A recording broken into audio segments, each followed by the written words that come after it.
Mesdames, Messieurs de Youbi Télévision, bonjour et bienvenue à cette édition du journal.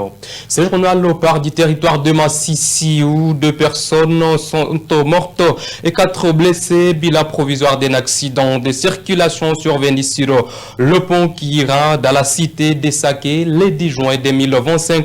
Selon nos sources, le véhicule Land Cruiser s'est renversé dans cette rivière aux environs de 18 heures. Parmi les victimes figurent une femme enceinte et un enfant suivi. Il s'agissait d'un véhicule privé de marque Land Cruiser transportant en son bord 6 passagers ainsi que quelques colis de minerais en provenance de Rubaya et à destination de Goma. Le véhicule a fait un tonneau avant de sombrer dans la rivière Kiira. Le bilan provisoire fait état de 2 morts, dont une femme enceinte et un enfant décédé sur place. Les 4 autres passagers sont grièvement blessés et se trouvent actuellement dans un état critique. Ils reçoivent des soins d'urgence dans des structures sanitaires à Goma. Les mêmes sources sur les lieux, ce mercredi matin, indiquent que l'accident aurait été causé par une panne technique au niveau du système de freinage, provoquant ainsi la perte de contrôle du véhicule qui a fini sa course dans la rivière Kiira. À l'heure actuelle, le véhicule reste visible sous la surface de l'eau. La population locale lance un appel pressant aux autorités pour la réhabilitation urgente de ces ponts, devenus extrêmement dangereux en raison de l'absence de garde-fous. Et toutes les sociétés de gardiennage œuvrant dans la ville de Goma sont demandées de se faire identifier auprès des autorités urbaines. Ceci s'inscrit dans le but de contribuer et d'assurer de l'ordre dans la ville touristique, sortir des échanges avec les maires de la ville de Goma. Les responsables des sociétés de gardiennage ont remercié vivement cette rencontre et l'initiative des autorités urbaines et ont parlé des soulagements. Ils se sont dit prêts à collaborer avec les autorités urbaines pour ainsi remettre de l'ordre dans la ville de Goma, pourquoi pas contribuer à la sécurité de la ville touristique. Suivez. Tumeweza kupata marekomandasyon mbalimbali na principalement maire de la ville iko tayari kukolaborer na société de gardiennage. Nous venons d'avoir quelques recommandations et principalement le maire de la ville est prêt à collaborer avec les sociétés de gardiennage pour assurer et contribuer à la sécurité de la ville. Il nous est recommandé que toutes les sociétés s'identifient pour qu'on travaille ensemble et en ordre avec les documents. Nous sortons avec un ouf de soulagement car nous avons eu la promesse de travailler en collaboration avec toutes les autorités de la ville. Et c'est ce qui accomplit nos échanges avec les autorités de la ville. Nous sommes tellement contents et satisfaits des échanges de ce jour. Sisi kama vile wa responsable wa société de gardiennage pamoja na meya wa mji na wale wakuu viongozi ambao wako chargé na sécurité ya ville. Et puis direction Beni dans la partie nord de la province de Nord Kivu, l'insuffisance de l'éclairage public reste un problème persistant dans les villes de Beni et Butembo, suscita de l'inquiétude au sein de la population de cette partie de la province du Nord Kivu qui se pose plusieurs questions face à cette situation. Certaines entreprises qui fonctionnent dans ces secteurs de l'éclairage public souhaitent que mécanisme de financement de la consommation des éclairages soient mis en place par le gouvernement en place dans les privilèges de la population. Suivez. Vous savez, l'éclairage public, l'ENK, je pense, a déjà fait un grand pas, a contribué de manière conséquente dans le sens où Beni et Butembo possèdent, si je ne m'abuse, à peu près 1000 éclairages publics. Tous ces éclairages publics sont 100% financés par l'ENK.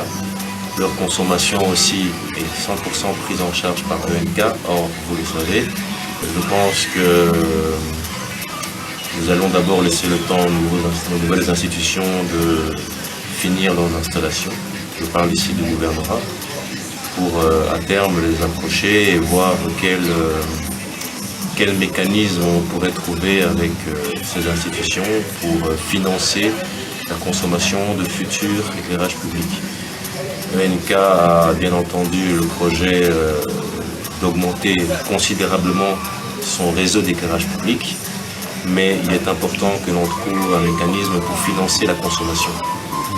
Donc nous sommes prêts à maintenir une grosse participation dans cette consommation, mais il faut qu'un mécanisme soit mis en place pour que la différence soit prise en charge par l'instance du gouvernorat, de la mairie. Voilà, idéalement, ça serait ça, quoi.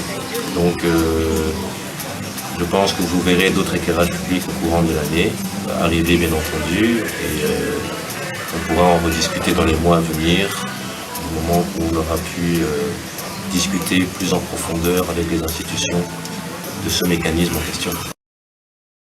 Et toujours à Béni, la saturation du marché central des Kilokwa en ville de Béni pousse de nombreux commerçants à s'installer le long des routes, les exposant à plusieurs dangers, notamment les accidents. Face à cette situation, l'activiste de droits de l'homme Nico Junior a interpellé le maire de la ville de Béni, soulignant les risques encourus par les marchands dans cette partie de la province du Nord Kivu. Nous sommes précisément à Béni. Cet activiste pense qu'il est important que les autorités urbaines, pourquoi pas provinciales, prennent des dispositions qui s'imposent pour ainsi épargner la population de ces dangers qui les guettent. Il est dans ses propos. Aujourd'hui, nous avons eu le privilège d'adresser une lettre à M. le maire de la ville, afin d'abord, premièrement, de dénoncer le comportement qui se passe en ville de Béni, où les gens commençaient à vendre tout au long de la route, quelque chose qui n'est pas bon, et que nous croyons que le maire a agi comme un bon citoyen. Mais ce qui est de peur, ce n'est pas seulement de les chasser et pour ne pas trouver des solutions. Et nous, dans notre correspondance, nous avons écrit à M. le maire de la ville afin de trouver des solutions par rapport à ces problèmes. Ce que nous avons constaté premièrement, que le marché de Kilokwa ou bien le marché central, c'est un marché qui est déjà saturé. Il y a une promiscuité dans ces marchés où, avec le mouvement de la population qui sont venus de partout où nous sommes dans la zone insécure, mais aussi il y a un deuxième problème, le problème de la démographie, qui est une réalité dans plusieurs villes du pays. C'est comme ça que nous avons adressé une lettre au maire de la ville afin qu'il puisse désengorger ces marchés. Et parmi les stratégies numéro 1, ce que nous avons proposé, il y a un marché ici, non loin, ici dans la commune Moulekera, ici à ma campagne. Il y a un marché qui est vide et que nous avons cru que s'il peut prendre les grands commerçants, donc la FEC qui est mise à profit et la FENAPEC, afin de miser les stratégies, donc les grands commerçants qui sont au grand marché de Kilokwa peuvent venir ouvrir des dépôts secondaires ici au marché de ma campagne. Ça va rapidement désencourager le marché de Kilokwa et la population va trouver où vendre. Cette promiscuité cause un problème parce que dès qu'il manque la place dans les marchés, ils viennent vendre tout au long de la route. Et avec des conséquences néfastes où les marchandises risquent d'attraper des maladies liées à la poussière. Et puis politique à présent dans cette édition du journal, après la sortie médiatique de Jean-Pierre Bemba Gombo, accusé à Joseph Kabila, Moïse Katumbi Chapoué, la 5 de vouloir exterminer Félix Antoine Tshisekedi, les Congolais ne restent pas bouche bée. Espoir Ngaloukié, jeune leader, coordonnateur provincial de la Ligue des jeunes du parti politique Ensemble pour la République de Moïse Katumbi, indique que les propos de Bemba ne sont pas dignes des ministres de surcroît. Il juge des divisionnistes, des tribalistes et des haineux. C'est qu'a déclaré le ministre des Transports. Pour lui, reste sans aucune preuve. Ngaloukié estime également que si Félix Tshisekedi n'est pas complice des propos de Jean-Pierre Bemba Gombo, il devrait donc les contraindre de démissionner de son gouvernement. Espoir Ngaloukié dans ses propos.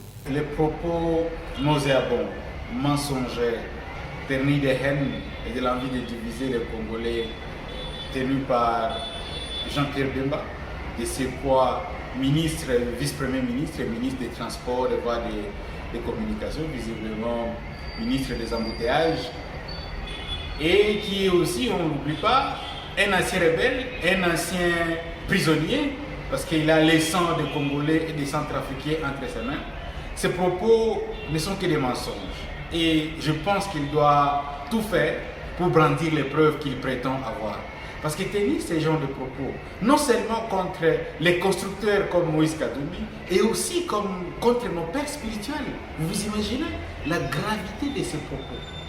Prétendre que les opposants politiques et même les leaders spirituels comme ceux de la Senko veulent tuer le président Tshisekedi, je pense que c'est très grave.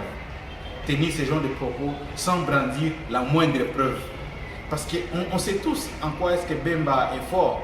Il est fort dans les mensonges, il est fort dans la manipulation, il est fort dans la quête des sangs des Congolais. Parce qu'apparemment, les Congolais qu'il a tués, et j'ai vu même ce qui les rappelle les sangs des autochtones pygmées, je pense peut-être qu'il n'est pas encore arrivé au bout.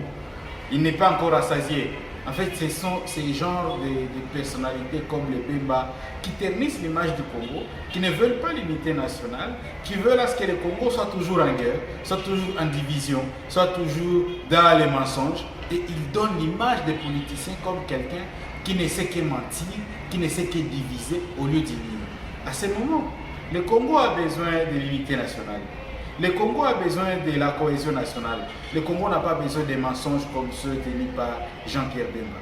Parce que s'il y avait au moins une moindre preuve, je pense qu'il aurait eu le courage de la brandir. Et comme il n'en a pas, je pense que le président Tshisekedi, s'il n'est pas complice de ces propos nauséabonds tenus par Jean-Pierre Bemba, Tshisekedi doit les contraindre à démissionner. Et enfin, justice, pour clore cette édition du journal, le ministre de la Justice, Constant Mutamba, dû réquiser le procureur général près la Cour de cassation, Firmin Mvondé, les magistrats de son office. C'est à travers une lettre adressée ce mardi 10 juin 2025. Dans sa correspondance, le garde des Sceaux base sa démarche sur l'article 59 de la loi du 11 avril 2013 sur la juridiction de l'ordre judiciaire et invoque comme motif réquisition inimité manifestée contre sa personne par le procureur Firmin Mvondé et le magistrat du parquet général auprès de la Cour de cassation exerça dans son office.